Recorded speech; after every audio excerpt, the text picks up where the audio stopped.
Nous allons sans plus tarder prendre nos Bibles dans le livre de Jean au chapitre 8. Nous allons lire les versets 30 à 36. Jean chapitre 8, versets 30 à 36. Comme Jésus parlait ainsi, plusieurs crurent en lui. Et il dit aux Juifs qui avaient cru en lui, « Si vous demeurez dans ma parole, vous êtes vraiment mes disciples. Vous connaîtrez la vérité et la vérité vous affranchira. » Ils lui répondirent, « Nous sommes la postérité d'Abraham et nous ne fûmes jamais esclaves de personne. Comment dis-tu, vous deviendrez libres? » En vérité, je vous le dis, leur répliqua Jésus, quiconque se livre au péché est esclave du péché. Or, l'esclave ne demeure pas toujours dans la maison, le Fils y demeure toujours. Si donc le Fils vous affranchit, vous deviendrez réellement libres. Le thème de la prédication de ce jour est « La vérité vous rendra libre ». La vérité vous rendra libre. Et dans le texte que nous venons de lire, le Seigneur Jésus parcourait toutes les villes et était en train de prêcher puissamment sa parole. Et lorsqu'il s'est trouvé devant un auditoire qui a écouté sa parole, puisque la Bible dit la foi vient de ce qu'on entend vient de la parole de Christ, le résultat a été fantastique. C'est que la Bible déclare que plusieurs crurent en Jésus. C'est bien, bravo, nous acclamons. En réponse à cet évangile qui est annoncé, plusieurs ont cru au Seigneur Jésus, ce qui était parfait et agréable. Mais nous allons constater quelque chose, c'est que au verset 31, lorsque le Seigneur observe cela, il va déclarer ceci.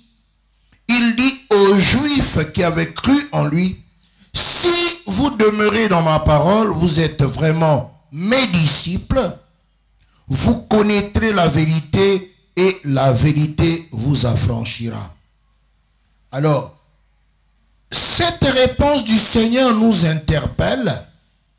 Pourquoi est-ce que le Seigneur s'adresse pourtant aux Juifs qui ont cru en lui? L'auditoire de ce jour a cru au Seigneur, ce qui était une bonne chose. Mais notre Seigneur qui sonde les cœurs et les reins va se rendre compte qu'il y a quelque chose qui n'allait pas tellement bien. Lui qui sonde les cœurs et les reins va au bout en disant, en présentant une condition sine qua non, laquelle il déclare, si vous demeurez dans ma parole, vous êtes vraiment mes disciples, vous connaîtrez la vérité et la vérité vous affranchira. Assurément que le Seigneur a dû constater quelque chose dans la vie de ces Juifs. Voilà pourquoi il leur pose cette condition. Il ne suffit pas seulement de croire, mais il faille que dans notre croyance, le cœur soit disposé, que quelque chose se passe, nous puissions croire, demeurer dans la parole de Dieu pour connaître la vérité qui va nous affranchir. Et dans le mot affranchissement, nous comprenons, vous et moi, que ce terme-là a touché le cœur des Juifs qui vont réagir. Eux, ils ont analysé le mot affranchissement. Le Seigneur dit, vous connaîtrez la vérité et la vérité vous affranchira. Ils ont compris le sens de l'affranchissement et c'est pour ça qu'ils vont riposter auprès du Seigneur en disant ceci. Et il lui répondit, nous sommes la postérité d'Abraham et nous ne fûmes jamais esclaves de personne. Comment dis-tu, vous deviendrez libres? Ah, ces Juifs avaient l'imagination fertile. Ils ont compris le mot affranchissement qui veut dire libérer quelqu'un d'un esclavage. Et l'esclavage du péché. Il dit, comment? Nous avons cru et tu nous poses une condition pour demeurer dans ta parole. Mais nous sommes la postérité d'Abraham. Nous avons cru, nous lisons la parole et ce que tu as dit, nous l'avons compris. Mais comment tu nous parles d'affranchissement? Or, on ne peut parler de l'affranchissement qu'à quelqu'un qui est encore esclave du péché. C'est-à-dire que on lui parle d'affranchissement, c'est ce procédé qui l'amène de l'esclavage du péché à la liberté. Et ces Juifs ont compris. Et le Seigneur, pour simplifier la chose, va ajouter ceci. En vérité, je vous le dis, le répliqua le Seigneur, quiconque se livre au péché est esclave du péché. Et ce jour, je voudrais m'adresser à vous et moi pour dire que un jour comme celui-ci où tout le monde va à l'église, un jour de dimanche, lorsque nous faisons le tour de nos villes, on voit que plusieurs personnes sont descendues à l'église, plusieurs personnes sont allées pour adorer le Seigneur. Et au sortir de leur culte, chacun dira, moi j'ai cru, je suis un croyant. Mais le Seigneur insiste ici qu'il y a croire et croire. Il y a croire et croire. On peut avoir cru au Seigneur Jésus en écoutant sa parole ou en voyant un miracle. On peut avoir cru au Seigneur, mais le Seigneur pose ici un préalable et dit, après avoir cru, il faut demeurer dans la parole. C'est une condition sine qua non. Et dans les termes les plus simples, demeurer dans la parole, c'est que on a écouté la parole de Dieu. Cette parole de Dieu a été reçue avec empressement. Cette parole de Dieu est gardée dans un cœur bien disposé. On applique cette parole dans sa vie pour mener une vie de discipline chrétienne et l'envie selon cette parole écoutée. C'est ça, demeurer dans la parole de Dieu. Mais lorsqu'on a écouté la parole, on ne la met pas en pratique, on est un auditeur oublieux. Et aujourd'hui, le tableau spirituel de plusieurs croyants, c'est qu'après avoir écouté la parole de Dieu, on a rendu les ongles. Après avoir écouté la parole de Dieu, on mène sa vie comme on veut, en non-conformité de la parole. Et le Seigneur dit que vous n'êtes pas ses disciples. Parce que pour être disciple du Seigneur, il faut avoir écouté la parole, l'avoir reçue avec empressement, l'avoir gardée et mettre en pratique sa parole, l'appliquer dans sa vie avec discipline. C'est ça, demeurer dans la parole de Dieu. Et le Seigneur dit que si c'est tel que vous faites, vous êtes vraiment mes disciples. Et de cette manière, vous connaîtrez la vérité et la vérité vous rendra libre du péché. Ces Juifs ont compris qu'il leur parlait du péché. Maintenant, il y a un autre texte de la Bible dans 1 Jean chapitre 5. Nous voulons comprendre le sens de se livrer au péché, c'est quoi? Est-ce qu'un chrétien ne commet plus le péché?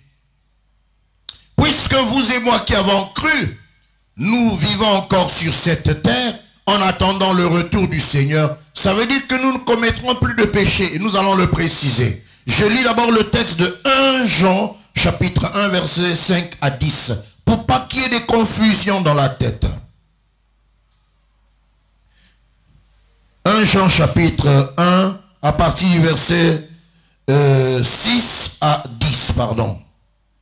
C'est là, excusez-moi, je suis à 1 Jean, je vais le lire. 1 Jean chapitre 1 verset 5 à 10. La nouvelle que nous avons appris de lui et que nous vous annonçons, c'est que Dieu est lumière et qu'il n'y a en lui point de ténèbres. Si nous disons que nous sommes en communion avec lui et que et si nous disons que nous sommes en communion avec lui et que nous marchons dans les ténèbres, nous mentons et nous ne pratiquons pas la vérité. Mais si nous marchons dans la lumière comme il est lui-même, dans la lumière, nous sommes mutuellement en communion et le sang de Jésus, son Fils, nous purifie de tout péché. Si nous disons que nous n'avons pas de péché, nous nous séduisons nous-mêmes et la vérité n'est point en nous. Si nous confessons nos péchés, il est fidèle et juste pour nous les pardonner et pour nous purifier de toute iniquité. Si nous disons que nous n'avons pas de péché, nous le faisons menteur et sa parole n'est point en nous. Alors ici, il y a une précision qui est faite. C'est que l'Éternel, notre Dieu, est lumière. Celui qui a écouté la parole, qui a reçu la lumière de Dieu, il doit marcher dans la lumière pour être en communion avec Dieu. Mais si vous et moi qui avons cru à la parole de Dieu, cette parole est lumière et que nous marchons dans les ténèbres en commettant le péché, en vivant une vie mondaine, nous ne pouvons pas être en communion avec Dieu. Là, il y a un problème. Et ce n'est que dans cette condition où nous marchons mutuellement en communion, en menant une vie dans la lumière et non pas dans les ténèbres, que cette vérité s'applique à nous. Or, dans nos églises, nous appliquons cette vérité à tort. C'est simple. Nous sommes mutuellement en communion et le sang de Jésus nous purifie de tout péché. Donc, le sang de Jésus a de l'efficacité pour purifier les péchés de quel croyant? Non pas un croyant qui marche dans les ténèbres. S'il vous plaît, ne disons pas, ne citons pas ce verset à tort et à travers. Prenez un croyant qui vit dans les ténèbres et qui va citer ce verset, que le sang de Jésus nous purifie. Il le cite à tort. Il faut marcher en communion avec notre Dieu qui est lumière. Et c'est alors, en mettant la parole de Dieu en pratique, c'est alors que nous sommes mutuellement en communion. Et c'est là que le sang de Jésus agit efficacement dans nos vies. Et c'est là que la parole dit que si nous disons que nous n'avons pas de péché, nous nous séduisons nous-mêmes, la vérité n'est point en nous. Si nous confessons nos péchés, il est fidèle et juste pour nous les pardonner et pour nous purifier de toute iniquité. Ici, il s'agit de quel péché? Par rapport au premier texte. Il y a des péchés volontaires et des péchés involontaires. Des péchés prémédités et des péchés non prémédités. C'est-à-dire que, en tant qu'enfant de Dieu, après avoir écouté la parole, bien reçu, marcher dans la vérité en communion avec le Seigneur, les péchés volontaires et les péchés prémédités, le chrétien ne le commet plus. Celui qui est né de nouveau ne peut pas pratiquer le péché. Un texte de la Bible déclare dans 1 Jean, toujours, nous ne pouvons pas continuer à vivre avec le Seigneur et pratiquer le péché. La Bible déclare dans 1 Jean chapitre 3, à partir du verset 6, que quiconque demeure en lui ne pêche point. Quiconque pêche ne l'a pas vu et ne l'a pas connu. Petits enfants, que personne ne vous séduise. Celui qui pratique la justice est juste, comme lui-même est juste. Celui qui pêche est du diable, car le diable pêche dès le commencement. Le Fils de Dieu apparut pour détruire les œuvres du diable. Quiconque est né de Dieu ne pratique pas le péché, parce que la semence de Dieu demeure en lui, et il ne peut pécher parce qu'il est né de Dieu. C'est par là que se font connaître les enfants de Dieu et les enfants du diable. Quiconque ne pratique pas la justice n'est pas de Dieu, non plus quiconque n'aime pas son frère. Donc ça veut dire qu'en tant qu'enfant de Dieu, nous pouvons involontairement, avec non-préditation, tu n'avais pas prémédité, mais tu réagis violemment suite à une information, suite à quelque chose que tu as vu. Tu demanderas pardon au Seigneur et en ce moment le sang de Jésus va te purifier.